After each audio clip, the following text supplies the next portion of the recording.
welcome to a conversation that's been a year in the making. Last year in LA, Simon, our fearless leaders, took some time to sit down with the students that were part of the constituency last year. He really listened to them, and he participated in a dialogue that was so meaningful that as he shared it, made its way to our strategic framework as part of the League's work this year. So I'm super excited because if you were wondering what the bridges to the future are, they're sitting right next to me. So let's get started. Let's have all of you introduce yourselves. Kristian, you want to get us started? Hello guys, my name is Kristian-Vasquez. I am currently operations manager at Mid-Texas Symphony, where I wear many hats and have the opportunity to learn a lot about nonprofit management. And prior to that, I earned my degree from Texas State University in music and public administration, where I studied clarinet. All right, see you go. Woohoo! Hi everyone, thanks so much for having me here. My name is Alexis Nguyen, and I recently graduated with a Master of Arts Administration and Master of Business Administration from Southern Methodist University, or SMU, in Dallas, Texas, where I had the chance to be an intern with the Dallas Symphony Orchestra, and shout out. And prior to that, I was a choir director. I got a Bachelor of Music and Music Education, and then arts managing choirs and youth orchestras before. Thanks, Alexis. Hi everyone, my name is Lauren Zwonik and I'm a third-year doctoral student at the University of Nevada at Las Vegas, and that will be in flute performance. But my graduate assistantship is at the Las Vegas Philharmonic, where I'm the director of education and overseeing all of our stage management for our concerts about once a month. So my background in bachelor's is from the Crane School of Music at SUNY Potsdam in flute performance, music education, and a minor in music business. And my master's is from West Virginia University in flute performance and a certificate in university teaching. Hi. Good afternoon, everyone. I am Diego Barbosa-Vasquez. I got my doctorate degree in music in opera, orchestra, and ballet conducting with minors in arts administration and music theory. I did my master in LA in conducting, bachelor in conducting, and before entering into that path, I also did another bachelor in viola, playing as principal viola in different professional orchestras in my country, Colombia, and now enjoying here in the United States the amazing country and learning from all of you a lot. So all of the young leaders you see here with me were with us in LA last year, and they've come back to be part of our student constituency, which is about 30 members strong, led by Sonia Thomes. Super exciting part of my week to get to know them and hear and be inspired by them. So I'm wondering, Diego, maybe you could start us off. Can you tell me, okay, so there must have been a moment at conference last year that was so inspiring to you, that you learned so much from, that you were compelled to come back to Pittsburgh. What was that thing? Yeah, you know, as we were talking that time with Simon, and probably some of you remember because he quoted us last year, I was impressed about that every single conversation we saw that the field actually understand the urgency that we have about real changes. We all need better sustainable financial models. We all understand that to get that, we have to be more inclusive. And we also understand that it's very, very important that we do it together as a whole. In my case, as a conductor, a scholar, and arts ambassador, working in making sure that we communicate through each other with the music, empowering communities to be part of the conversation, helping artists to become better and better in their craft, and helping organizations to become stronger and more broader. For me, this conference is amazing because the way to do that is learning from each other, learning what are our goals, communal goals, but also our own goals as a people, our own fears, and have honest conversations around how we see the field. Because when we understand each stakeholder complexities, we also start to understand the full field complexities, and that's when we are able to work together towards a single goal. And that's what I am here, learning from all of you, putting all of your input in the current research that we are doing, in the formats that we are developing in my institutions, to be sure we collaborate together and we go for a better field.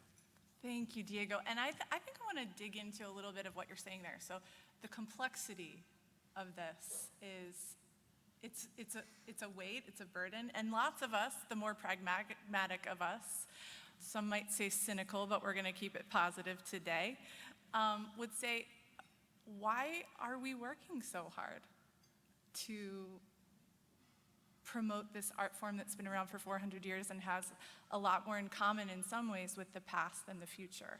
So, Lauren, what's your response to that? Why are we doing this? Yeah, so I think sometimes we get so invested in the micro details, right? We're in the trenches all day, every day. We are spending countless hours. It's not the beautiful 9-to-5 job that some of our friends and family have. And sometimes we need to remind ourselves to zoom out and take a look at the art around us. And I'm not just talking about the performing arts, but thinking about visual arts, thinking about media, so like TV, radio, podcasts, thinking about fashion design, architecture, and thinking about how much of this world runs on creativity. And it doesn't matter if we're more in the visual arts, performing arts, but this is what makes us human. This is how we can express ourselves or use it as a catalyst and a vehicle for others, whether it's young students, whether it's retired folks, whether it's the musicians on our stage or our donors, but a way for us to really tap into our creativity and keep that humanity, because without any of these arts, I mean, it would be a pretty sterile and bleak world. So I think that's why we're working hard. The emotion, the humanity, and yeah, how we can express things, especially when we don't know how to say it. That's really beautiful, Lauren. See why I'm enjoying this so much, getting to know all these people? Don't you feel inspired just hearing these things? It refreshes me. So we know that on the topic of being refreshed and renewed, there's lots of talented people that leave our field every year because they're frustrated, they're burnout. And I guess without yielding to temptation to take this opportunity to vent, right? I'm wondering, what are the things that you all are seeing that maybe we who are in orchestra leadership are missing? Like, what are the things that you're like, guys, I just want to shake you and say this. Kristian, do you want to start us off? Yeah. So prior to arts administration, I've worked in a few financial institutions, and one similarity that I've noticed is how we treat people based off of how much money they have, quite frankly. At the bank, it was always evident when a colleague of mine would get a customer in their line, and they would immediately change how they responded to that customer once they pull up their account and saw how much money they had in their account. And I'm starting to notice that about this industry, that we kind of tend to treat people a little bit different based off of if they're a donor or if they're a single ticket buyer and coming to a free concert.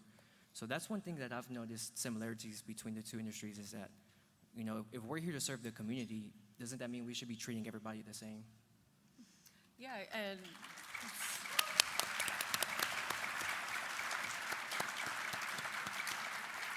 yeah, if you don't mind, if I can piggyback off of that. So one of the courses that I took during my master's was about pedagogy within music history. But I think that one thing that the professor talked to us about in regards to our students, I think can really apply to the people that we're trying to reach with our art form. And he started the course off with the most important things that you can do for the people around you, whether it's your students, whether it's your staff, faculty. Do they feel seen? Do they feel heard, and do they feel loved? And I think that can help guide us towards a path of empathy and a path of compassion. And I'll just give like one example for each, but for folks who want to be seen, are we really being representative for the folks on stage and our staff? Are children seeing our pool of diversity and being like, they look like me? I mean, what could that really offer to the folks that will be growing into our future, our citizens? Are they being heard? Not just with a plain little survey, but are we really taking time to have authentic relationships? And I know time is of the essence, and I wish we had 50-hour work days, maybe, of just having these authentic conversations. It's hard, but you know, it starts with one person and seeing, what are the things that we're doing well? What are things that we can improve on? And then are they feeling loved? And piggybacking off what Kristian said, are we really treating every single person, whether they're a volunteer, whether a $5 donation, whether it's a child picking up their first instrument, or their $10,000 fellowship, scholarship to the orchestra, whatever it is, are we really making sure that we take time so each person feels cared for and that they matter to us? Because every single person that walks through our door really, really, truly matters. Thanks, Lauren. Yeah, and if I may add to that, while I was an intern at the Dallas Symphony Orchestra, I was in development, and my boss told me the story of how there was this subscriber, this woman who unfortunately passed away, and in her will she left a substantial gift to the DSO, yet she had never donated prior to that. And so I wonder how different her relationship would be with the orchestra if they had taken care of her as a longtime subscriber, but you know, she wasn't a donor, so there was a different in the relationship between her as a customer and as, you know, a lover of the arts, and would that gift even be bigger if she had a continued relationship because of that? If I can say something about that is very interesting, is the relationship element. We are in the business of relationships. We talk with music, and that allow us to create relationships. We have to create sustainable relationships. And in order to do that, we have to think about how are our systems currently to create those relationships. Currently, we are just talking about top-down accountability.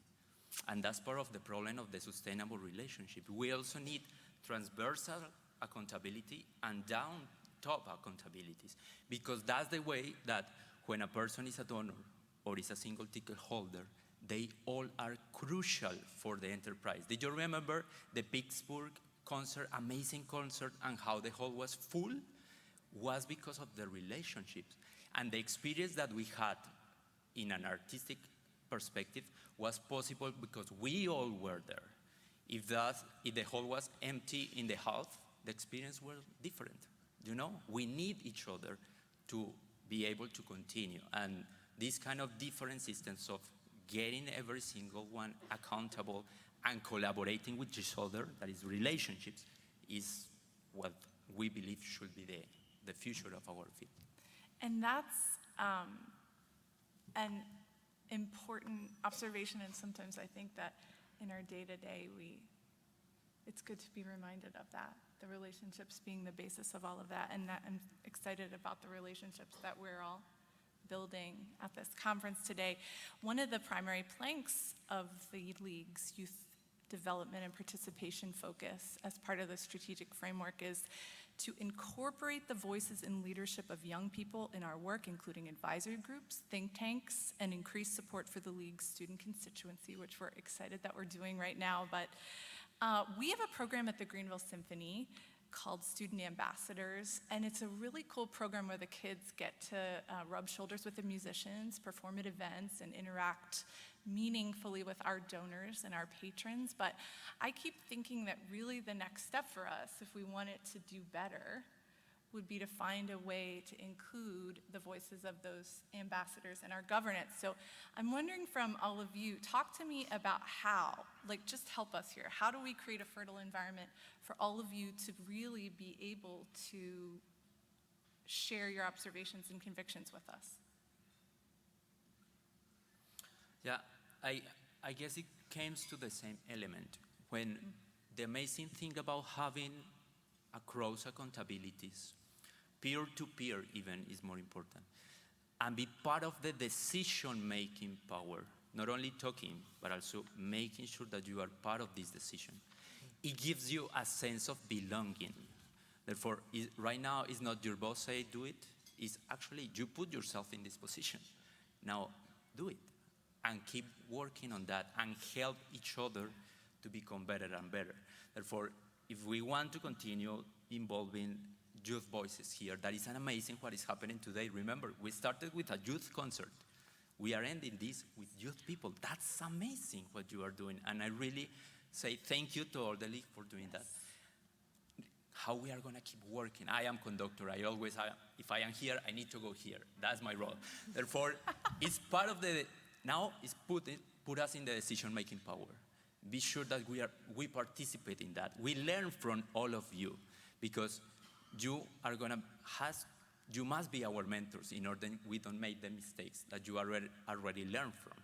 Therefore, help us doing that, and help us being sure that the future is better for all of us. Okay, I love this, the future. Okay, let's zoom out then.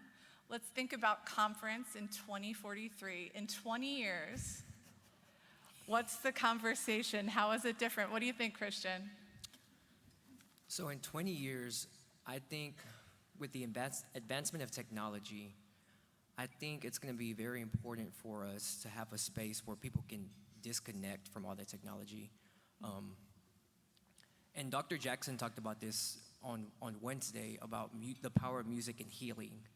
And I think that's where we're heading towards. I think music is going to be more about healing versus entertainment for those communities who are just involved so much with technology. I think they're going to need that space to really disconnect from all that stuff. I just got chills. I think that must be resonating with me on some level. What do y'all think? Well, it's really hard for me to think about the next 20 years when I don't know what I'm doing next weekend. I do. No. I'm probably at a concert working or something, right? Okay, go ahead, Alexis. Go for it. But if I had to really decide, I would love to see that, orchestra concerts or other performing arts are, in the forefront, top of mind for audience goers. That just very much like a European kind of feel, where it's so ingrained in that culture that you want to go to the orchestra on the weekends with your family and really celebrate that, and also with that have those barriers between the musicians broken down with the audience as well, kind of being integrated into the entire community, where the audience and musicians, they get to know each other and they can really celebrate in the music making together.